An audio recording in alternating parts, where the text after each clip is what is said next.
आरा से आ रही है, जहां पर युवती पर एसिड अटैक किया गया है। एक तरफा प्यार में एसिड अटैक एक युवती के ऊपर किया गया है। घर में घुसकर युवती के ऊपर यह हमला, और फिलहाल गंभीर रूप से झुलसी युवती को इलाज के लिए अस्पताल भेजा गया है। युवती का भाई भी इस दौरान झुलस गया है। मुफस्सिल के गंगहर गांव की एक घटना बताई जा रही है। तो लगातार देखिए, एक के बाद एक एसिड अटैक की घटनाएं सामने आती हुई, जिसमें आरा से ये बड़ी खबर आ रही है। एक तरफा प्यार में युवती के ऊपर एसिड से हमला किया गया, घर में यह हमला किया गया, जिस दौरान युवती का भाई भी झुलस गया है।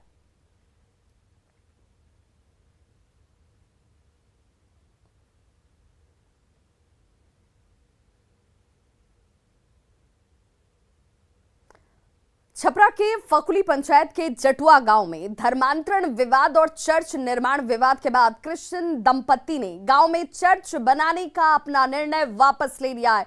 इस मामले को लेकर आज गांव में महापंचायत बुलाई गई थी, जिसे देखते हुए प्रशासन अलर्ट मोड में था। महापंचायत में लोगों ने जमकर नारेबाजी की, जिसके बाद निर्णय लिया गया कि चर्च का निर्माण यहां नहीं होगा।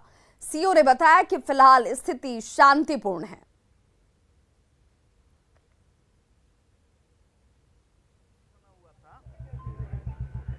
चूंकि तनाव तो तब होता है जब दो समुदाय आमने सामने होते हैं। यहाँ तो एक ही समुदाय है, और आपको तो पता है कि यहाँ चर्च का जो निर्माण हो रहा था वो अजीबो गरीब तर्क था।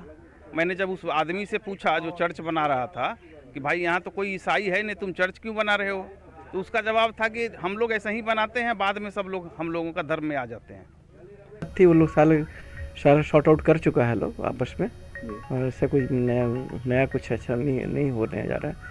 सब वातावरण सौहार्दपूर्ण वातावरण में चल रहा है, कोई दिक्कत नहीं है। सारे लोग बैठे हुए आपस। छपरा के फकुली पंचायत के जटुआ गांव में जो चर्च निर्माण हो रहा था, उसका विवाद अब थमने लगा है, क्योंकि जो चर्च बनाने वाले क्रिश्चियन दंपत्ति थे, उन्होंने अब अपने निर्णय को वापस ले लिया, जैसा कि यहाँ के लोगों की बात हुई है। और अब ये जो कंस्ट्रक्शन जो जगह है, वहाँ पे जो सामान है, धीरे धीरे वापस जाने लगा है। लोगों में एक तरह की खुशी है। लोगों ने अभी महापंचायत भी की है, अपनी बातों को रखा है। लोग शांतिपूर्ण तरीके से यहाँ आंदोलन कर रहे थे। सर, किस तरह से ये विवाद पूरा खड़ा हो गया था और आपने ही इस मुद्दे को उठाया था, तो अब क्या स्थिति है? अब ये स्थिति है कि मैंने प्रशासन के द्वारा आश्वासन मिला है कि टोटल मैंने सामान यहाँ से हम लोग लेकर उसको भेज रहे हैं। और कल से भेजना शुरू हो गया, टोटल सामान चला गया, थोड़ा सा गीट अब आलू रह गया। अच्छा, तो अब आप लोग को लगता है कि चर्च नहीं बनेगा? अब आश्वासन दे रहा है, अगर चर्च बनेगा तो विरोध जारी रहेगा, विरोध खत्म नहीं हम उपलब्ध करा। बिल्कुल, जब प्रार्थना शुरू हुई तब लोगों के कान खड़े हुए कि आखिर प्रार्थना क्यों? अगर यहाँ पे कोई घर बना रहा है तो वहाँ पर फिर प्रार्थना की क्या जरूरत है? कुछ लोग हमारे साथ और मौजूद है। इस तरह की घटनाएं छपरा में लगातार देखे जा रही है कि बढ़ रही है, तो क्या लग रहा है कुछ लोग सक्रिय है यहाँ पे? हाँ, बिल्कुल, ईसाई मिशनरी बहुत ज़्यादा सक्रिय है, और जहाँ तक लगता है कि विभिन्न प्रखंडों में अलग अलग जगह से भी इस तरह की सूचनाएं हमेशा मिलती रहती हैं। छपरा में फकुली पंचायत के जटुआ गांव में चर्च निर्माण और प्रलोभन देकर धर्म परिवर्तन के मामले के पटाक्षेप के बाद अब यह मामला शांत हो गया है। विवादित जमीन पर विश्व हिंदू परिषद और बजरंग दल ने अब मंदिर निर्माण की घोषणा की है। देखिए संवाददाता संतोष गुप्ता की ग्राउंड रिपोर्ट। पकड़ा तो सभी लोगों की नज़र इस गांव पर चली गई। छपरा का फकुली पंचायत का जटुआ गांव है, जहां पे आप देख सकते हैं कि एक पेड़ है। यहां पे बरसों से हिंदू लोग पूजा करते आ रहे थे, लेकिन कुछ समय बाद यहां पे पता चला कि यहाँ एक चर्च का निर्माण किया जा रहा है। लोगों ने अचानक सवाल खड़े किए कि जिस गांव में एक भी ईसाई समुदाय के लोग नहीं है, वहाँ चर्च की जरूरत क्या है? ये सवाल जो है धीरे धीरे इतना बढ़ गया कि बड़ी संख्या में लोग यहाँ एकत्र हुए और काफ़ी विरोध हुआ। और विरोध के बाद अब जो है वापस लेने की बात कही जा रही है। हमारे साथ कुछ लोग इनसे बात करते हैं। क्या नाम हुआ आपका? जी, लक्ष्मी नारायण गुप्ता। बताइए कि किस तरह से ये मामला सारा आया और किस तरह से आप लोगों ने विरोध किया है? सबसे पहला मामला ये आया यहाँ के ग्रामवासियों के द्वारा टॉकिंग के तहत कि आखिर में ये बन क्या रहा है। तो वहाँ के लोग बोले कि यहाँ पे प्रार्थना स्थान बन रहा है। तो सवाल ये होता है कि जब आपकी आबादी नहीं है तो आखिर प्रार्थना करेगा कौन? उनके हाव भाव से ये प्रकट जरूर हुआ कि नहीं, उनका एक कॉन्फिडेंशियल भाषा था कि नहीं, यही लोग आके करेंगे। और ये आह्वान करते हैं कि अगर हमारे हिंदू धर्मावलंबियों के साथ आप ऐसा। और चलिए आपको सीधे लिए चलते हैं दिल्ली, जहां पर झारखंड के मुख्यमंत्री हेमंत सोरेन क्या कुछ कह रहे हैं, सुनते हैं। निर्णय लेने से पहले गठबंधन के और भी जो सहयोगी हैं, विशेषकर कांग्रेस के लोगों से बात करनी आवश्यक थी। गठबंधन की सरकार चल रही है राज्य में, इसको लेके मैं यहाँ आदरणीय सोनिया गांधी जी से हमारी कल मुलाकात हुई है और लगभग 1-1.25 घंटे तक हम लोगों ने पूरे राजनीतिक विषयों पर चर्चा भी किया। राज्यसभा भी इसमें मुख्य रूप से रहा और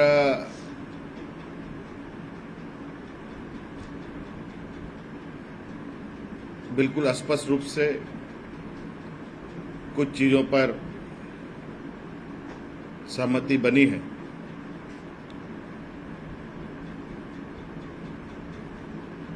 जो मुझे लगता है कि ये धरातल पर भी उतरेगा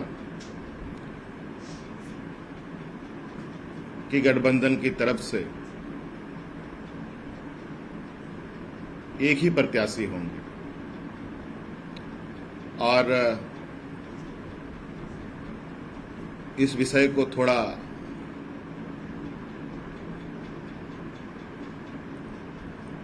आखिरी मकाम तक पहुंचाने में समय थोड़ा हम आप लोगों से लेंगे, क्योंकि इसकी आखिरी घोषणा हमारे झारखंड से ही होगी कि प्रत्याशी कौन होंगे। कोई भी हो, लेकिन क्या कांग्रेस की ओर से खड़ा होगा या आपकी पार्टी की ओर से खड़ा? नहीं, यही मैं बता रहा हूँ कि प्रत्याशी कौन होंगे तो आपको पता चल जाएगा कि प्रत्याशी किसका होगा। कल की बैठक में बात नहीं बनी क्या सर? नहीं, वो सभी चीजें थोड़ा, चूंकि हमारे विपक्ष के भी लोग आज उस की अपनी एक रणनीति है, तो सत्ता पक्ष की भी अपनी एक रणनीति है। तो मुझे लगता है कि हम लोग भी अपने एक रणनीति के तहत चीजों को समय के साथ ही ये आप लोगों के समक्ष रख पाएंगे। क्या आप लोग चाहते हैं कि जेएमएम का प्रत्याशी हो? क्या आप चाहते हैं कि जेएमएम का प्रत्याशी हो? हाँ, कोई पेच तो नहीं फंसा है? कोई पेच तो नहीं फंसा है? कोई दिक्कत तो नहीं हो रही? नहीं, कोई पेच नहीं फंसा, कोई पेच नहीं फंसा। पिछले कुछ दिनों से लगातार कहा जा रहा है कि कांग्रेस और जेएमयू के संबंध अच्छे नहीं है, क्या उसी की वजह से खींचातानी राज्यसभा सीट को लेकर चल रहा है? ऐसे हमेशा कयास लगाए जाते हैं। मुझे नहीं लगता किसने कहा, मुझे ऐसा कहीं से नहीं लगा। ऐसी कोई बात सरकार के अंदर नहीं रही है और शायद अगर ऐसी बात होती तो घंटे भर से अधिक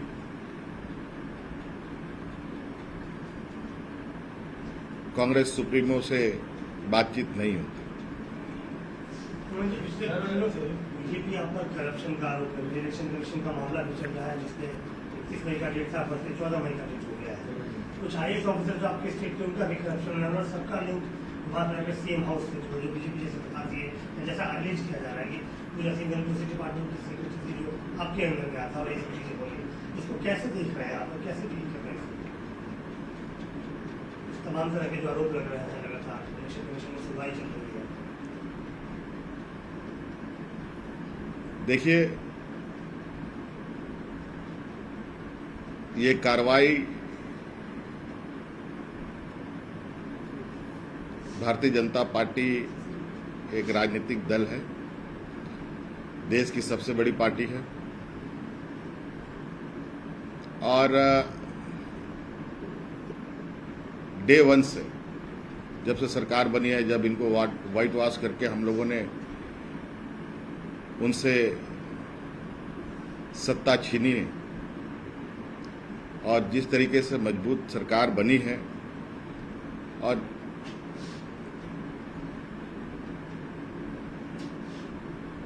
जो राजनीतिक क्षमता और ताकत का दर्जा उनको झारखंड में प्राप्त था, वो सभी चीजों से उन्होंने हाथ धोया। सिर्फ उनका सत्ता ही हम लोगों ने नहीं छीना, बल्कि सबसे राजनीतिक दल झारखंड में बड़े कहलाने का भी दर्जा हम लोगों ने उनकी छीनी। तकलीफ स्वाभाविक है, क्योंकि केंद्र। तो झारखंड के मुख्यमंत्री हेमंत सोरेन को आप सुन रहे थे, जिन्होंने कहा कि घंटे भर कांग्रेस सुप्रीमो से यानी कि सोनिया गांधी से बातचीत हुई है। सरकार में कोई मतभेद नहीं है, कई विषयों पर, कई मुद्दों पर इस दौरान चर्चा की गई। इन चर्चाओं में राज्यसभा उम्मीदवार का भी जिक्र किया गया। नाम की घोषणा झारखंड जाकर ही की जाएगी। झारखंड में ही उम्मीदवार कौन, वो क्या झारखंड मुक्ति मोर्चा से या कांग्रेस से, किससे ये कैंडिडेट होगा, इसकी घोषणा झारखंड में ही होगी। लेकिन बातचीत हुई है और बातचीत के बाद हर विषय पर खुलकर चर्चा हुई है। कोई मतभेद नहीं है, कोई पेंच नहीं है। उम्मीदवार का पता बहुत जल्द चल जाएगा। झारखंड पहुंचकर इसकी घोषणा भी होगी। वहीं बड़ी खबर नेपाल से आ रही है, जहां पर तारा एयरलाइंस का विमान लापता हो गया है। विमान में 19 यात्री सवार बताए जा रहे हैं। विमान में कई भारतीय भी थे, जो सूत्रों के हवाले से जानकारी मिल रही है। विमान में 19 यात्री सवार थे, जिनमें कई भारतीय भी थे। पोखरा से जोमसोम के लिए यह विमान जो है वो 9:55 पर उड़ान भरता है और कुछ ही समय के बाद विमान से संपर्क टूट गया। हेलीकॉप्टर की फिलहाल तलाश की जा रही है कि लापता विमान को लेकर कोई जानकारी हासिल हो सके और इस दिशा में हेलीकॉप्टर्स को लगाए गए हैं। विमान में 19 यात्रियों के सवार होने की बात सामने आ रही है, जो कि पोखरा से जोमसोम के लिए सुबह 9:55 पर उड़ान भरती नजर आई, लेकिन कुछ ही समय के बाद विमान से संपर्क टूट गया।